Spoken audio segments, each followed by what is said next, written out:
quem também quer ter acesso a esse vídeo, que a graça e a paz do Senhor esteja em vossos corações e que a palavra de Deus não venha faltar em nossos corações e que Deus possa falar conosco neste momento tão precioso que Ele nos concede de podermos compartilhar um pouquinho mais da Sua palavra. Nós vamos estar lendo essa noite no livro de a Epístola de Paulo a Timóteo, a primeira Epístola de Paulo a Timóteo, no capítulo 2, no versículo 1 ao 7. Mas antes de nós lermos, nós vamos suplicar pela graça, pela misericórdia de Deus, para que o Senhor fale aos nossos corações.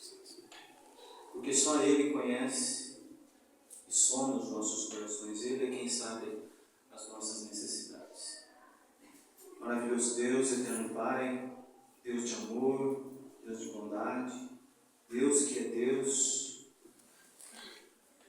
desde toda a eternidade, o Senhor que veio até nós por misericórdia e graça, pois nada tínhamos que pudesse atrair o Senhor até nós, mas o Senhor veio até nós e nos escolheu para sermos ovelhas do teu pasto, para sermos servos do Senhor, para sermos teus filhos por causa do teu Filho. Deus, nesta noite o nosso pedido é que o Senhor fale conosco através da tua palavra. Fala, Senhor, e que a tua palavra vá de encontro às nossas necessidades. Pois nós sabemos que antes mesmo de nós pedirmos alguma coisa, o Senhor conhece todas as nossas necessidades e o Senhor supre todas elas. Ó Pai, em nome de Jesus Cristo, teu Filho amado, nós oramos agradecidos. Amém. 1 Timóteo, capítulo 2, versículo 1 diz: Antes de tudo, pois, exorto que se use a prática de súplicas, orações, intercessões, ações de graças em favor de todos os homens, em favor dos reis e de todos os que se acham investidos de autoridade, para que vivamos vida tranquila e mansa, com toda piedade e respeito. Isso é bom e aceitável diante de Deus, nosso Salvador, o qual deseja que todos os homens sejam salvos e cheguem ao pleno conhecimento da verdade. Porquanto há um só Deus e um só mediador entre Deus e os homens, Cristo Jesus, homem, o qual a si mesmo se deu em resgate por todos. Testemunho que se deve prestar em tempos oportunos. Para isso fui designado pregador e apóstolo. Afirmo a verdade, não minto. Mestre dos gentios, na fé e na verdade. Graças a Deus por essa palavra tão maravilhosa.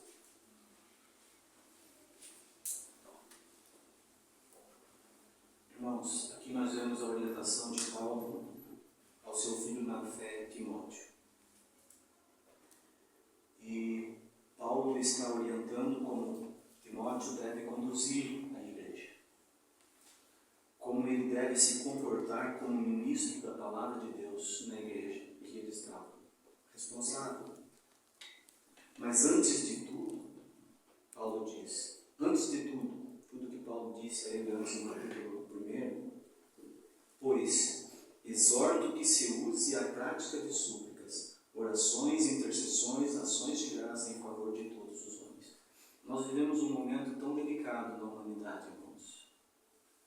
Agora nós vamos passar no nosso país por um processo eleitoral, onde serão escolhidos prefeitos e vereadores. E nós temos observado como que pessoas cristãs, irmãos em Cristo, eles estão tão dedicados à política, a ponto de concorrerem a um cargo político e se degladiarem entre outros que disputam o mesmo cargo. E eles fazem isso sem peso na consciência.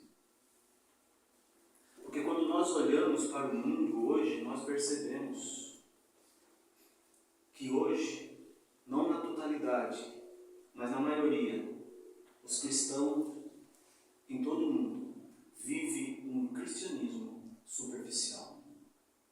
É a superficialidade da vida em Cristo, onde a normalidade toma conta da vida da pessoa e toma conta das assembleias, onde o intuito é cultuar a Deus, a adorar a Deus.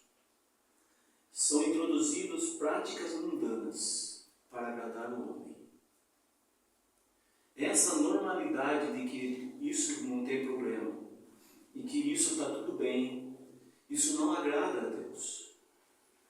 Porque como nós já ouvimos no princípio, melhor é obedecer do que sacrificar.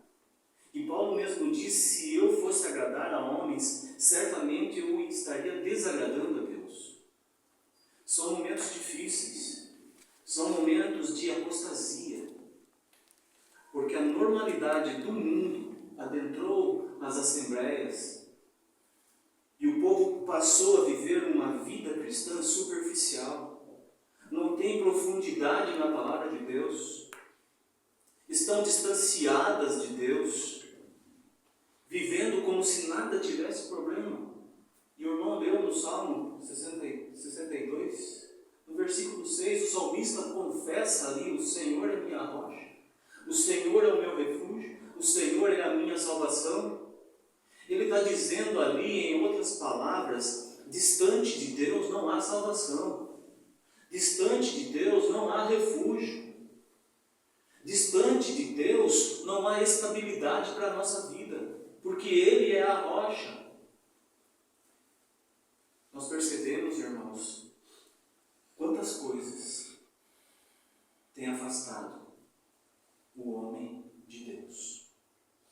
E aqui Paulo, ele está exortando a Timóteo e toda a assembleia a estarem orando para todos os homens, para que isso torne-se uma prática, a prática de súplicas, orações, intercessões, ações de graças em favor de todos os homens. O que nós percebemos hoje no mundo cristão é a revolta pelo governo, é a revolta por aqueles que estão desprovidos da presença de Deus, e perceba isso quando você está no trânsito. Pessoas ofendendo pessoas, porque um errou e o outro se acha no direito, não, porque eu tenho prioridade. A gente vê o mundo caído, e também isso acontece no meio dos cristãos, pasmem. Certo dia, numa rua da cidade, eu ali naquela correndo contra o tempo ali, eu parei na esquina e parei um pouco fechado, e de repente vem um carro de lá, e eu percebo que é uma irmã em Cristo, e eu me alegro porque eu vou cumprimentá-la, mas ela passa meneando a cabeça, e isso me entristece, porque é uma irmã em Cristo, mas não é uma atitude de cristão. Percebem o quanto as igrejas se reúnem, mas a palavra, a centralidade de Cristo está sendo deixada de lado, e os dias são difíceis. Estão anunciando a chegada do anticristo, mas a palavra de Deus diz que ele já está entre nós. Mas a igreja não clama para a volta de Cristo. Não há anúncio da palavra de Deus em relação à volta de Cristo, para que nós, como cristãos, estejamos preparados para esse dia. E pasmem, o Senhor quer que nós estejamos preparados para a volta do seu Filho. É a parábola das 10 virgens. 5 estavam ali preparadas, atentas para receber o noivo, mas 5 estavam desatentas, vivendo uma vida aleatória, desligada do principal, que era a chegada do noivo. E é assim que estamos vivendo. Se convidarem você para trazer a palavra de Deus, e você trazer a palavra genuína de Deus, você trazer a centralidade de Cristo, esqueça que você nunca mais volta lá. Porque o homem quer ouvir aquilo que agrada ao seu coração. Mas nós, como cristãos, não que nós somos melhores porque estamos aqui, não. Mas nós temos recebido a genuína palavra de Deus. Mas nós precisamos perceber em nós o que nós estamos fazendo com esse receber. Porque Paulo diz, olha, cada um ande segundo o que foi distribuído. Conforme eu aprendo, então eu começo a andar segundo aquilo, porque quando eu ando segundo aquilo que eu tenho recebido, a cada movimento meu, de acordo com a palavra de Deus, é um pouquinho mais que eu me aproximo do Senhor e Ele se dá a conhecer a mim um pouquinho mais da sua santidade, do quanto Ele é Deus. E aqui o Senhor nos orienta a orar por todos os homens, em favor dos reis e de todos os que se acham investidos de autoridade, para que vivamos vida tranquila e mansa, com toda piedade e respeito. Esse é o intuito de nós orarmos por aqueles que estão no poder, colocados por Deus ou não, mas estão lá por permissão do Senhor. Mas nós somos um povo separado, guardados pelo Senhor. E nós não fomos chamados para disputarmos uma posição com esses no poder humano. Mas nós fomos chamados para orar por eles. Para que nós também tenhamos paz aqui, enquanto estamos aqui. Não dizer mal, não blasfemar contra a vida daqueles porque fizeram alguma coisa que não foi do nosso agrado, ou trouxe para nós alguma ou outra dificuldade. Mas que dificuldade pode trazer se nós estamos debaixo da mão poderosa e onipotente do Senhor? Mas essa é a superficialidade da vida cristã hoje vivida, não só no Brasil, mas no mundo todo, onde os cristãos estão empenhados nessas coisas, mas estão deixando de lado a centralidade de Cristo. E Paulo diz, olha, isso é bom e aceitável diante de Deus, nosso Salvador. O que é bom e aceitável diante de Deus, nosso Salvador? Que nós oremos por eles, por todos os homens. Por quê? Porque o Senhor deseja que todos os homens sejam salvos e cheguem ao pleno conhecimento da verdade. Quando Pilatos diz para Jesus o que é a verdade, ele não sabe o que é verdade, porque a verdade estava ali diante dos olhos dele e ele não conseguiu enxergar. A verdade é uma pessoa. E quando diz aqui para que todos sejam salvos, que essa é a vontade de Deus e todos cheguem ao conhecimento da verdade, ao conhecimento do Filho de Deus. Essa é a vontade de Deus. E isso implica na nossa oração a todos os homens.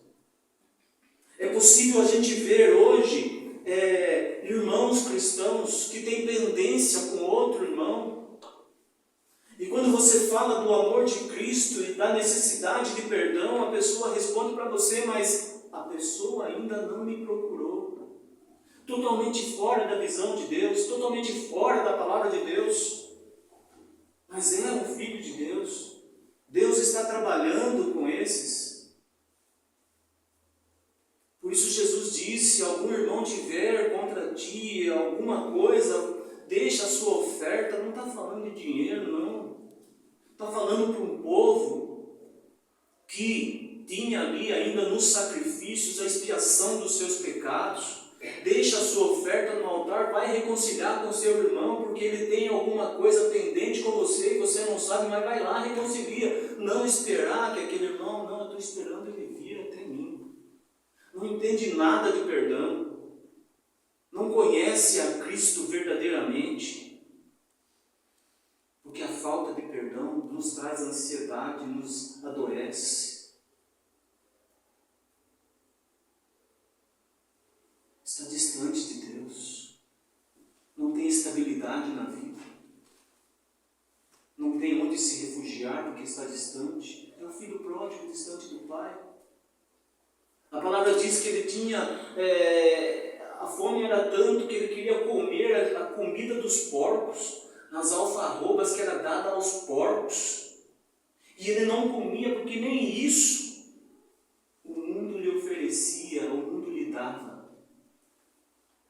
Ele estava sem refúgio, ele estava sem estabilidade, estava sem salvação, porque estava distante do Pai. Não estou falando da salvação eterna, mas de uma vida de paz, de santidade, onde você pode voltar para sua casa e descansar. Imagine a tormenta daquele menino distante do pai. Por isso que o Salmo nos orienta, o salmista nos orienta. Não há refúgio distante de Deus, não há salvação distante de Deus, não há estabilidade de vida distante de Deus, está tudo conturbado. E essa é a vontade de Deus, que todos cheguem ao conhecimento da verdade, ao pleno conhecimento da verdade, ao pleno conhecimento de Cristo. E aí entra a igreja em oração, intercedendo, ações de graça, se colocando entre Deus e o homem. Era assim. Os sacerdotes eram representantes do homem diante de Deus. Os profetas eram representantes de Deus diante dos homens. Vê como que Deus é maravilhoso. Ele não deixa nada, brecha em nada, em tudo é completo, para que nós tenhamos descanso completo nele. E aí ele envia agora o seu filho vai até a cruz, passa pela cruz, ressuscita, e agora nós temos em nossas mãos a palavra de Deus, nós temos em nós o Espírito Santo do Senhor nos conduzindo, e ainda nós não conseguimos viver a plenitude da palavra de Deus, para nós vivermos a plenitude do Filho de Deus, para nós conhecermos a plenitude do Deus Pai Todo-Poderoso, porque às vezes nós tapamos os nossos ouvidos para a palavra de Deus. Nós não queremos ouvir o Espírito Santo em nós nos convencendo da justiça, do juízo, do pecado. Não. Nós queremos viver as nossas convicções, aquilo que é certo para nós, mas que não agrada ao Senhor. Porque obedecer é melhor do que sacrificar. Saul, ele tinha tudo para o Senhor confirmar o seu reinado sobre Israel, mas ele não atentou para a vontade de Deus, ele seguiu seus próprios desígnios, e Deus desagradou de Saul.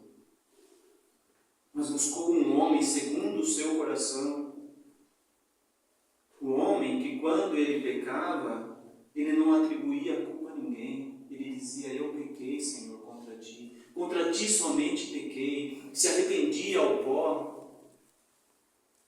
Davi, um homem segundo o coração de Deus, trabalhado por Deus, sim, 15 anos, em torno de 15 anos, fugindo de Saul, mas Deus estava preparando ele para o trono. Antes de ser ungido na casa do seu pai, era um leão, talvez um urso. E depois que foi ungido, foi um gigante. E depois Saul. Mas em todas as suas atitudes, tinha o Senhor o conduzindo. E ele reconhecia a soberania do Senhor. Porque quando ele se apresenta a Golias, ele diz: você vem a mim com todas as suas armas, mas eu vou a ti em nome do Senhor, o Deus de Israel, o Senhor dos exércitos. Vê que não é ele é um instrumento usado pelo Senhor. E é isso que é a igreja. Assim que tem que ser, um instrumento usado pelo Senhor para levar a palavra de Deus, para orar por aqueles que ainda não